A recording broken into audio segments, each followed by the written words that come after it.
Ya, selamat siang semua. Pada siang hari ini kita akan masuk pada perencanaan dalam manajemen proyek perangkat lunak. Ya, kita masuk materi berikutnya yaitu perencanaan manajemen biaya. Nah, ini perencanaan ini sangat penting dalam suatu proyek sistem atau suatu proyek perangkat lunak, karena dari perencanaan ini kalau meleset bisa berbahaya. Maksudnya berbahaya di sini adalah bisa saja proyek itu bisa berhenti atau mangkrak, atau dapat menimbulkan kerugian yang merugikan bagi pengembang sistem. Kita lihat. Jadi manajemen biaya ini masuk pada proses ini, ya, masuk dalam manajemen integrasi, ya. Salah satunya adalah manajemen biaya. Terus kemudian ini secara garis besar masih dalam proses perencanaan proyek. Terus kemudian nanti kita akan belajar tentang dasar biayanya bagaimana, estimasi biayanya bagaimana, dan bagaimana menyusun suatu anggaran. Jadi biaya itu adalah sumber daya yang dikeluarkan untuk mencapai sasaran tertentu. Nah, sumber daya itu apa saja? Orang, ada peralatan, ada material. Nah, untuk membeli ini, untuk mendapatkan ini perlu yang namanya biaya. Biasanya satuannya ada dolar, ada rupiah, atau mata uang yang lain. Terus kemudian biaya proyek itu terbatas sehingga perlu dilakukan perencanaan yang matang dan manajemen yang matang. Untuk apa? Untuk mengelola anggaran proyek yang terbatas ini. Yang dikelola apa? Estimasinya, anggarannya, dan juga perlu diawasi. Jadi perhatian utama dari manajemen biaya proyek ini adalah apa? Adalah antara biayanya dan kegiatan jadwal proyeknya itu match tidak, gitu. Antara biaya pengeluarannya dan jadwalnya ini harus cukup biayanya. Kalau tidak cukup, ya berarti proyek tersebut mangkrak atau proyek tersebut menimbulkan kerugian. Terus kemudian penyusunan biaya itu merupakan proses-proses yang diperlukan untuk menjamin. Nah, ini dikatakan menjamin agar anggaran biaya yang telah disetujui cukup, ya, yang telah disetujui cukup untuk menyelesaikan seluruh proyek yang ada atau seluruh pekerjaan yang ada. Syukur-syukur, dan tidak hanya syukur, ya, karena pengembangan suatu proyek kan si pengembang harus mendapatkan profit atau laba. Jadi penerimaannya berapa dikurangi pengeluarannya itu harus plus, jangan sampai minus, seperti itu. Terus kemudian life cycle cost, ya, estimasi biaya itu selama siklus hidup proyek atau life cycle costing. Untuk apa saja? Biaya pengembangan dan biaya untuk mendukung proyek, ya. Nah, yang terpenting yang pertama adalah harus ada analisis arus kas untuk menentukan atau menetapkan biaya atau manfaat arus kas suatu proyek. Terus kemudian eh, pimpinan proyek itu perlu mewaspadai pemilihan proyek yang baik, pemilihan pekerjaan yang baik, pemilihan sumber daya yang baik, agar apa? Arus kas ini tetap bisa diatasi atau tetap bisa dikontrol, seperti itu. Terus kemudian ada juga nanti belajar tentang diskon rate, ya, nilai minimum yang diharapkan akan diterima perusahaan dengan menginvestasikan dana pada kegiatan lain. Terus kemudian seringkali ini eh, berdasarkan tingkat suku bunga bank, ya. Jadi semua uang itu karena tidak dipegang terus, mungkin bisa juga didepositkan dulu. Untuk apa? Untuk ini, untuk menginvestasikan dana, ya. Menginvestasikan dana. Lah, jumlah keuntungannya ya ini tergantung tingkat suku bunga banknya itu. Terus kemudian ada net present value yang perlu kita pelajari, ada nilai ekuivalensi saat ini ya, dari masa ke masa. Jadi nilainya berapa saat ini itu akan beda juga di masa depan, sehingga jangan sampai kalau itu proyek itu tahunan ya, jangan sampai mengikuti rate yang sekarang ya, atau mata uang yang sekarang. Kita harus prediksikan untuk mata uang yang ke depan, agar apa, di beberapa tahun ke depan proyek itu tidak kekurangan dana. Nah itu. Terus kemudian ada internal return ya, discount rate yang menghasilkan harga ini menjadi NPV itu tadi, NPV net present value tadi menjadi 0. Nah ini, nah, kalau sudah 0 itu disebut internal rate of return.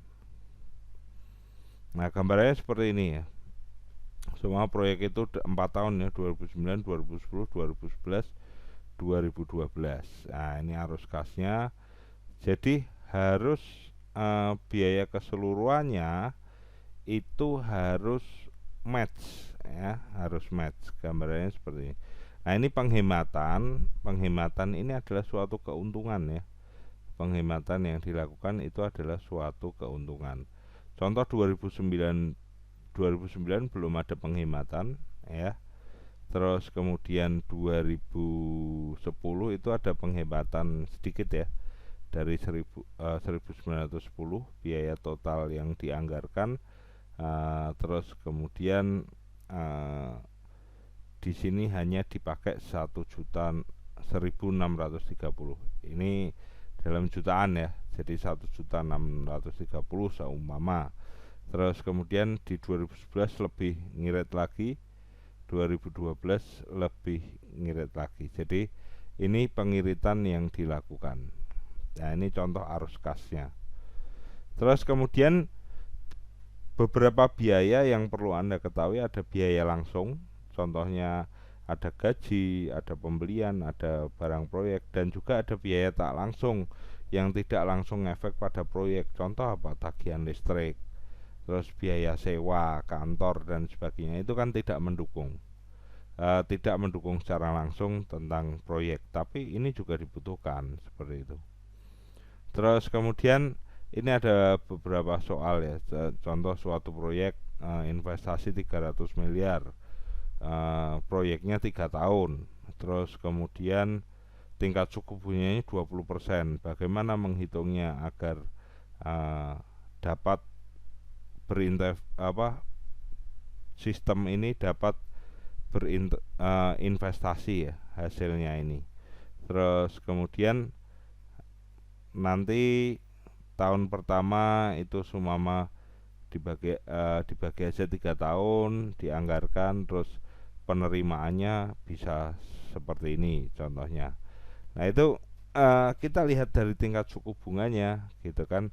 Nah tambahan penerimaannya ini adalah uang yang tidak biaya yang seumpama kita di tahun pertama ya, terus tahun kedua ini belum dipakai kan, sehingga didepositkan dulu setahun, sehingga ada tambahan penerimaan yang bisa kita manfaatkan. Untuk apa? Ya untuk keuntungan atau memang untuk membackup proyek-proyek yang di luar dugaan seperti itu. Terus kemudian ada proses dalam manajemen biaya. Yang pertama estimasi biaya bagaimana, menyusun biayanya bagaimana, terus melakukan pengawasannya bagaimana. Dan ini selalu berputar ya di sini. Mengestimasi biaya, kita masuk pada estimasi biaya.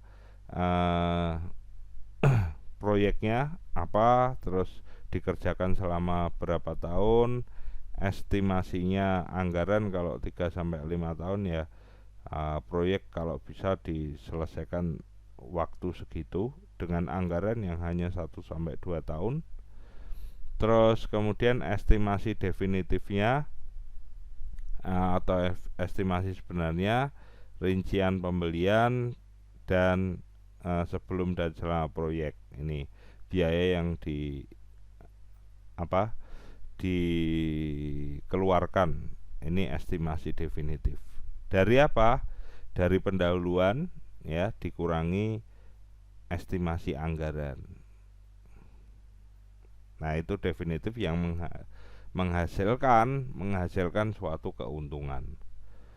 Nah, jenis-jenis estimasi biaya, contohnya pendahuluan, nanti akurasinya sampai bisa saja diimplementasi bisa sampai min 25% atau bisa saja akurasinya sampai 75%. Jadi perencanaan ini belum tentu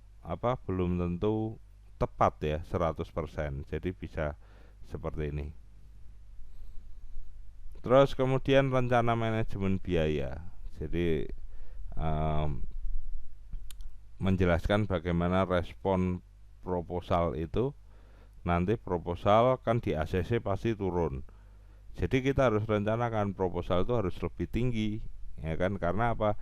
Pasti diperkirakan dia akan turun ACC-nya sehingga proyek kita tidak ngadat. Nah, masukan-masukan dalam mengestimasi biaya yang pertama adalah lingkungan perusahaan bagaimana, aset perusahaan bagaimana, terus cakupannya bagaimana, workbench-nya bagaimana, terus rencana manajemen proyeknya bagaimana, jadwalnya ya, jadwal implementasi perangkat lunak itu bagaimana, yang dibayar atau pekerjanya siapa saja, nanti resikonya apa saja, kan ini perlu dihitung. Terus kemudian kita tahu bahwa faktor lingkungan ini ya, ini ada kondisi pasar, basis data yang perlu dibayar atau data yang perlu dibayar, aset organisasi ya, ada tinggalan-tinggalan dari proyek-proyek sebelumnya yang bisa dipakai. Terus pernyataan cakupan berarti persyaratan proyek ini bagaimana gitu kan, quality of service-nya nanti bagaimana. Terus kemudian WBS ini adalah dictionary atau kamusnya ya, karena ini yang pertama dibuat untuk menjamin pekerjaan ini telah berjalan dengan biaya yang sesuai gitu. Terus kemudian manajemen proyek, bagaimana monitoringnya, pengendalian proyeknya, terus kemudian rencana proyek kedepannya bagaimana. Nah, itu masukan dalam mengestimasi biaya. Terus tekniknya, tadi kan masukannya, data-datanya. Terus tekniknya adalah estimasi. Terus kemudian perangkat lunaknya apa saja, vendor-vendor yang mendukung siapa saja, itu dihitung biayanya. Untuk biaya testing berapa, biaya pengembangan berapa, biaya perancangan berapa, dan seterusnya.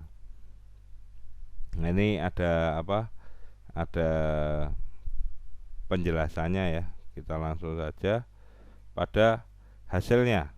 Hasil dari estimasi biaya kegiatan adalah perkiraan kuantitatif, bersifat kuantitatif berarti harus ada angkanya. Terus kemudian detail pendukungnya ya tadi, ada cakupan proyeknya, dasar estimasinya, dokumentasi datanya bagaimana. Terus barulah jadilah suatu rencana manajemen biaya yang lengkap. Nah, sekarang menyusun anggaran biaya. Jadi anggaran ini untuk mengestimasi setiap kegiatannya ya. Kalau tadi biaya totalnya berapa, ini setiap kegiatannya. Nah, untuk masukannya maka ada sama ya, ada WPS, ada pernyataan estimasi biayanya. Nah, ini standar-standar biayanya. Terus kalender sumber daya, berarti ada waktunya ya, dari tanggal berapa sampai berapa, terus kegiatannya apa, uangnya berapa, biayanya berapa. Seperti tugas yang saya berikan, cuma kan belum ada biaya ya. Nanti kita akan kembangkan sampai ke ada biayanya. Terus tekniknya adalah agregasi biaya, bagaimana biaya itu dimanfaatkan. Terus harus ada cadangan ya, plan B kalau nanti biaya itu kurang, sehingga plan B-nya ya seperti tadi, diinvestasikan dulu di tempat yang lain sehingga menghasilkan uang, sehingga untuk cadangan kalau plan B-nya biayanya kurang, itu masih ada cadangan.